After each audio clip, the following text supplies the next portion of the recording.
City life style ఇదో స్వర్గసీమ. నిద్రపోని నగరంలో అర్ధరాత్రి దాటిన అంతులేని వినోదం, ఉల్లాసం. పూర్తి వివరాలకు చదవండి రేపటి సాక్షి హైదరాబాద్ ఎడిషన్. ఒకవైపేమో ఈ అక్రమ కేసులు, అరెస్టులు, సోషల్ మీడియా గందరగోళం, ఇవన్నీ ప్రజల దృష్టంతా అటువైపే ఉంది. అసలు ఏం జరుగుతోంది ఈ రాష్ట్రంలోని? ఇది దృష్టంతా అటువైపు ఉన్న టైంలో అనుకోకుండా చాలా సీక్రెట్గా, చాలా రహస్యంగా ఈ కర్నూలు నుంచి అనేక సంస్థలను తీసుకెళ్లి మళ్ళీ అమరావతిలో పెట్టేటటువంటి కుట్ర జరుగుతోంది అనేది. ఈ రెండు పాయింట్లకు సంబంధించి ఏం చెప్తారు? ఈశ్వర్ గారు, అందరికీ నమస్కారం. నమస్తే సార్. సరిగ్గా 87 సంవత్సరాల క్రితం, అంటే రేపు రాయలసీమ ప్రజలకు కోస్తా పెద్దలు ఇచ్చినటువంటి హామీ పత్రం శ్రీబాగ్ ఒప్పందం కుదిరిన రోజు. మద్రాసు రాష్ట్రాన్ని నుంచి తెలుగు రాష్ట్రంగా ఇడిపోవాలనే సందర్భం వచ్చినప్పుడు రాయలసీమకున్న సమస్యలను ప్రస్తావిస్తూ వాటి శాశ్వత పరిష్కారం కోసం శ్రీబాగ్ అనే దేశోద్ధర నాగేశ్వరరావు గారు పంతులు ఇంట్లో చెన్నైలో జరిగిన ఒప్పందం శ్రీబాగ్ ఒప్పందం ఈ రోజుకి 87 సంవత్సరాలు ముగిస్తుంది. దాంట్లో ఉన్న 4-5 అంశాలు ఎంతవరకు వచ్చినాయి, ఇంకా ఏమి మిగిలి ఉన్నాయో చర్చించాల్సిన ఈ సమయంలో చిన్న చిన్న కార్యాలయాలను కూడా రాయలసీమలో ఉన్నటువంటి వాటిని తీసుకెళ్లిపోతుంది, దానిపైన స్పందించాల్సిన పరిస్థితి రావడం దురదృష్టకర విషయం. అది రాయలసీమ ప్రజల యొక్క దుస్థితి. ఏదైనా సరే పెద్ద మనుషుల ఒప్పందం అయినా, శ్రీబాగ్ ఒప్పందం అయినా, ఒప్పందాల ఉల్లంఘన, ఇచ్చిన మాట తప్పడం అనేది జరిగినప్పుడే ప్రాంతీయ ఉద్యమాలు వస్తాయి. అది మన తెలుగు రాష్ట్రానికి సుపరిచితం. 53 నుంచి 56 తెలుగు రాష్ట్రం, ఆ తర్వాత తెలంగాణ ఉద్యమం, ఇవన్నీ కూడా పెద్ద మనుషుల ఒప్పందం ఉల్లంఘించిన కారణంగా తెలంగాణ ఉద్యమం. ఇప్పుడు రాయలసీమలో ఇట్లాంటి బాధలు వస్తున్నాయంటే శ్రీబాగ్ ఒప్పందం అమలు చేయకపోవడం కారణంగా. ఇట్లాంటి నేపథ్యం చూసుకున్నప్పుడు ఓకే, చంద్రబాబు నాయుడు గారు ఎన్నికలకు ముందు ఏకైక రాజధానిగా అమరావతి ఉంటుందని చెప్పారు.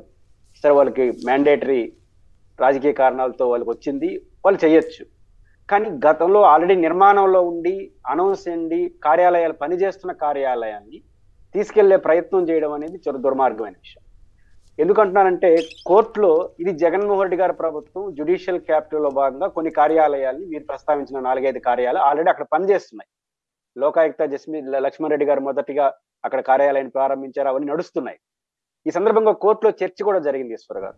కోర్టుకి కొంతమంది వెళ్ళి అమరావతి రాజధాని తరలించే భాగంగా ఇవన్నీ పోతున్నాయన్నప్పుడు కోర్టులో చర్చ జరిగిన ఆంధ్రప్రదేశ్ అప్పుడు ఈ 4 కార్యాలయాలు హైదరాబాద్ లో పనిచేస్తున్నాయి.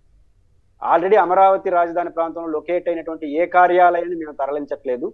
హైదరాబాద్ లో ఉన్న కార్యాలయాలు మాత్రమే మేము మాకున్న విశేషాధికారాలు, మాకున్న సార్వభౌమాధికారంతో మేము కర్నూలులో లొకేట్ చేస్తున్నాం. అధికారం మాకుందంటే కోర్టు అంగీకరించే ఆదేశాలతోనే మనం కర్నూలులో ఈ 4 కార్యాలయాలు వచ్చాయి. కానీ ఇదేం కోర్టుకు తెలియ, కోర్టులో జరిగింది ఇది. ఇప్పుడు మళ్ళీ ఆ కార్యాలయాలు తీసుకెళ్లాలి అని చెప్పి, తీసుకెళ్లకూడదు, అది రాజ్యాంగ విరుద్ధం అని చెప్పి ప్రకటించమని చెప్పి ఒకరు కోర్టులో పిటిషన్ వేస్తే ప్రభుత్వం ఏం చేయాలి ఈశ్వర్ గారు? ఇది ఏ ప్రభుత్వం కంటిన్యూ ప్రాసెస్ కాబట్టి మాకున్నటువంటి ఆ ప్రభుత్వం కూడా కోర్టులో డిబేట్ నడిచిన తర్వాతనే కోర్టు ఆదేశాల మేరకే 4 కార్యాలయాలు అక్కడ పెట్టడం జరిగింది. ఇది మా ప్రభుత్వ విధానంలో భాగంగానే చెప్పాల్సింది పోయి మేము మార్చుకుంటాం, చట్ట సవరణ చేసి ఆ కార్యాలయాలు తీసుకొచ్చి అమరావతిలో పెడతామని చెప్పి రాష్ట్ర ప్రభుత్వం అఫీషియల్ గా కోర్టులో అఫిడవిట్ దాఖలు చేసింది. ఈ ప్రభుత్వం ఇంకా వాళ్ళు చట్ట సవరణ చేయాలి. జగన్మోహన్ రెడ్డి గారు ఏమో తనకున్న నోటి హక్కుతో ఇవ్వలేదు, చట్టబద్ధంగా ఇచ్చాడు ఆ 4 కార్యాలయాలు కర్నూలులో. కాబట్టి ఇప్పుడు మార్చాలంటే చట్ట సవరణ చేయాలి. కానీ ఆ సవరణ చేసి మరి మేము అక్కడికి మారుస్తామని చెప్పి కోర్టుకు చెప్పారు. అవి అక్కడే కర్నూలులో ఉంటే ఏం జరుగుతుంది, ఎందుకు ఇప్పుడు అమరావతికి మార్చాలి?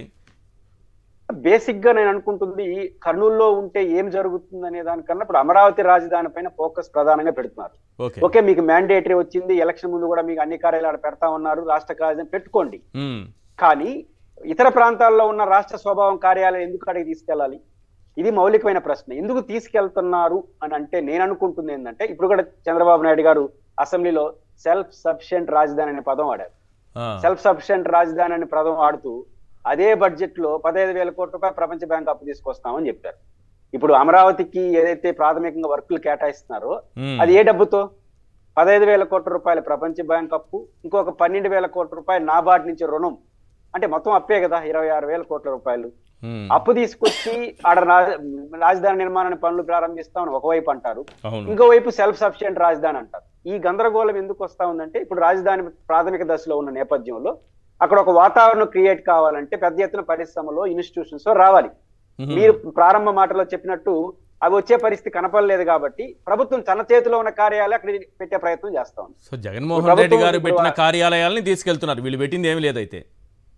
అంటే ప్రభుత్వం తన చేతిలో ఉండదే కదా, ఇవన్నీ రాష్ట్ర ప్రభుత్వ కార్యాలయాలు కదా. ముఖ్యమంత్రి ఎవరున్నా రాష్ట్ర ప్రభుత్వ కార్యాలయాలు. హైదరాబాద్ లో ఉన్న వాటిని తీసుకెళ్లి కర్నూలులో పెట్టారు, కర్నూలులో ఉన్న వాటిని తీసుకొచ్చి ఇప్పుడు అమరావతిలో పెడుతున్నారు. అది మా చేతిలో ఉంది కదా. పాయింట్ ఏంటంటే మేము ప్రైవేట్ సంస్థలు వేల కోట్ల రూపాయలు ఐటీ కంపెనీలు వస్తాయనే దానికి ఇప్పుడు ఆచరణలో సాధ్యం కాదు. కాబట్టి రాష్ట్ర ప్రభుత్వం తన పరిధిలో ఉన్న కార్యాలయాలను అటు తీసుకెళ్తే ఒక వాతావరణం వస్తుంది. మీరు పైకి చెప్తుంది ఏంది, ఆడ ఒక అద్భుతం జరుగుతుందని పైకి చెప్తా, దాన్ని వదిలేసి ఇక్కడికి రాయలసీమలో ఉన్నటువంటి కార్యాలయాలు తీసుకెళ్లడం అనేది ధర్మం కాదు, అది రాయలసీమకు అన్యాయం చేసినట్టు అవుతుంది. రెండో పాయింట్ ఏంటంటే మీరు ప్రస్తావించిన అత్యంత కీలకమైంది కొప్పర్తిలో ఉన్నటువంటి ఏదైతే కేంద్ర ప్రభుత్వం కేంద్ర ప్రభుత్వం దాదాపు 3-4 వేల కోట్ల రూపాయలు విలువ చేసే బడ్జెట్ ని కేటాయించింది కొప్పర్తి మరియు కర్నూలు జిల్లా ఉన్నటువంటి ఇంకొక ఓర్వకల్లు. ఈ 2 SEZల పరిధిలో ఈ రెండింటిని ప్రతిపాదన రాష్ట్ర ప్రభుత్వం పెట్టింది. ఏది జగన్మోహన్ రెడ్డి గారు అధికారంలో ఉన్నప్పుడే ఆనాడున్న రాష్ట్ర ప్రభుత్వం ఈ 2 ప్రాంతాల యొక్క ఈ గ్రీన్ ఫీల్డ్ ఇండస్ట్రియల్ కారిడార్ రావాలనే ఉద్దేశంతో శ్రీ సిటీ లాగా రాయలసీమలో ఇంకొక 2 కొప్పర్తి ఓర్వకల్లు ఈ 2 ఆ రోజు జగన్మోహన్ రెడ్డి గారు చొరవ తీసుకోవడం, పర్టికులర్ గా నాకు వ్యక్తిగతంగా ఫ్రెండ్ కూడా చెప్తున్న గురుమూర్తి గారు పార్లమెంట్ లో ప్రస్తావన చేసి దాన్ని లాక్కొచ్చి ఒక పొలికి తీసుకొస్తే దాదాపు 3,000 చిల్లర కోట్ల రూపాయలు కడపకి, ఇంకొక 2,000 కోట్ల రూపాయలు కర్నూలు ఓర్వకల్లి కేంద్ర ప్రభుత్వం ఇస్తా ఉంది. ఇప్పుడు ఆ రెండింటికి పేరు పెట్టి అలికేట్ చేస్తే దాన్ని మళ్ళీ అక్కడ తీసుకెళ్తే ఏమవుతుంది? ఇప్పుడు ఉదాహరణకు ఒక శ్రీ సిటీ లాగా కొప్పర్తి మరియు ఓర్వకల్లు మారబోతోంది రాయలసీమ. ఇది ఒక వరంగా మారుతుంది. ఇప్పుడు శ్రీ సిటీ ఉంది కాబట్టి చంద్రబాబు నాయుడు గారు అధికారంలో ఉన్నప్పుడు హీరో మోటార్స్ అనేది శ్రీ సిటీ పక్కన సత్యవేడులో వచ్చింది. చంద్రబాబు గారు ఉన్నప్పుడు వచ్చింది హీరో మోటార్స్ 2,000 కోట్ల రూపాయలు దాకా అనుకుంటా. అంటే ఎందుకు వచ్చింది అక్కడికి? శ్రీ సిటీ ఉంది కాబట్టి వచ్చింది. ఈరోజు కొప్పర్తి ఉండి ఓర్వకల్లు ఎక్స్పోజ్ అయితే మీపిరిల్లో కావచ్చు ఇంకా పరిశ్రమలు వస్తాయి. అది కదా అభివృద్ధి అంటే. కాబట్టి ఇట్లాంటి అభివృద్ధికి ఊతమిచ్చే కొప్పర్తికి గాని ఓర్వకల్లు గాని మరింత ప్రోత్సాహాలు ఇవ్వాల్సింది. నాకు తెలిసి సీమకు ద్రోహం అనేది ఈ న్యాయక రాజధానికి సంబంధించి ఆ అనుబంధ సంస్థలో మిగతావో తీసుకెళ్లడం కంటే కూడా ఈ ఎంఎస్ఎంఈకి కొప్పర్తి ఎంఎస్ఎంఈ సెంటర్ ఉంది కదా, ఇది తీసుకెళ్లడం అనేది సీమకే పెద్ద ద్రోహం చేసినట్టు అవుతుందేమో అనిపిస్తుంది సార్. అతి పెద్ద ద్రోహం కిందకి వస్తుంది. శ్రీమకే కాదు రాష్ట్రానికి నష్టం ఉంటుంది. ఎట్లా ఎందుకంటున్నానంటే మీకు శ్రీ సిటీలో జగన్మోహన్ రెడ్డి గారి అధికారం ఉన్నప్పుడు 22,000 కోట్ల రూపాయలు పెట్టుబడులు వచ్చినాయి శ్రీ సిటీలో. ఓన్లీ శ్రీ సిటీలో 22,000 కోట్ల రూపాయలు వచ్చినాయి. 14 చంద్రబాబు గారు ముఖ్యమంత్రిగా ఉన్న నుంచి జగన్ గారు 24 10 ఏళ్ళ చూడు మీరు లెక్కలు తీయండి, 60 to 70% పెట్టుబడులన్నీ శ్రీ సిటీ కూడా వచ్చినాయి. అవును, రాష్ట్రంలో ఏమి ప్రయత్నం చేయకుండానే రాజశేఖర రెడ్డి గారు దూరదృష్టి ఏర్పాటు చేసిన శ్రీ సిటీ వల్ల రేపు కొప్పర్తి అట్లే అవుతుంది, ఓర్వకల్లు అట్లే అవుతుంది. అంటే ఈ 2 వస్తే రాయలసీమకు ఉపాధి కలవడం కాదు, రాష్ట్రానికి ఒక ఆదాయ వనరుగా మారుతుంది. ఈరోజు శ్రీ సిటీ రాష్ట్రానికి ఒక ఆదాయ వనరుగా మారింది కదా. కాబట్టి ఇట్లాంటి శ్రీ సిటీ కొప్పర్తి ఓర్వకల్లు అనేది రాయలసీమలో మాత్రమే రాగలవు. భూమి కావచ్చు, మౌలిక వస్తువులు కావచ్చు, వాతావరణ సమతుల్యత వల్ల ఇది అనువైన ప్రాంతం. మీరు అనుకున్న కొన్ని ప్రాంతాల్లో రాదు, పరిశ్రమలు రావు. కాబట్టి ఇట్లాంటి ఒక రాష్ట్రానికి అడ్వాంటేజ్ అంటే రాయలసీమకు నష్టం అనేది ప్రాథమికమైన విషయం.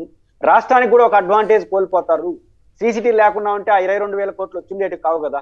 కాబట్టి ఈ పాయింట్ ఆఫ్ వ్యూలో కూడా రాష్ట్ర ప్రభుత్వం ఆలోచించి రాష్ట్రానికి కూడా నష్టమైన దీన్ని నివారించాలి. చివరికి ఒక మాట చెప్పాలి ఈశ్వర్ గారు, చరిత్రను మనం పరిశీలిస్తే ఈరోజు పెద్ద మనుషుల ఒప్పందం కానీ శ్రీబాగు ఒప్పందం కానీ అమలు చేయకపోవడం ఎలా ఈరోజు రాయలసీమ ఎనుగుబాటుతనం కానీ ఉత్తరాంధ్ర ఎనుగుబాటు కానీ తెలంగాణ రాష్ట్ర ఏర్పాటు ఎందుకు వచ్చింది? కరెక్ట్. ఎందుకు వచ్చిందంటే మనం చేసుకున్న ఒప్పందాలు అమలుకి వెళ్ళదు. ఒక్క చిన్న ఒప్పందం, పెద్ద మనుషుల ఒప్పందంలో ఉప ముఖ్యమంత్రి ఆంధ్ర రాయలసీమ నుంచి ఉంటే ముఖ్యమంత్రి తెలంగాణ వాళ్ళకి ఉప ముఖ్యమంత్రి ఇవ్వాలి, తెలంగాణ వాడు ముఖ్యమంత్రిగా ఉంటే రాయలసీమ కోస్తా వాళ్ళకి ఉప ముఖ్యమంత్రి ఇవ్వాలి. ఉమ్మడి రాష్ట్రంలో అమలు చేయలేదు. కానీ ఆంధ్రప్రదేశ్కి వచ్చేసరికి 3 ఉప ముఖ్యమంత్రులు, 5 ఉప ముఖ్యమంత్రులు.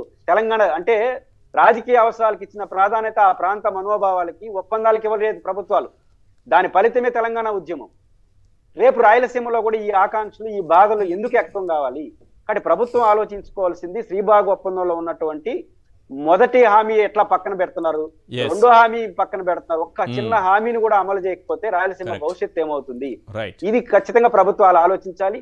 శ్రీబాగు ఒప్పందం రేపు అందరూ మిగిలిపోయిన ఆశలు పరిగణించుకోవాలంటే మిగిలిన దానికంటే తీసుకెళ్లే ప్రయత్నం చేస్తే ఇంతకన్నా దారుణమైన ఇంకోటి లేదు. ఖచ్చితంగా ప్రభుత్వం పునరాలోచించాలని నేను ఈ సందర్భంగా డిమాండ్ చేస్తాను.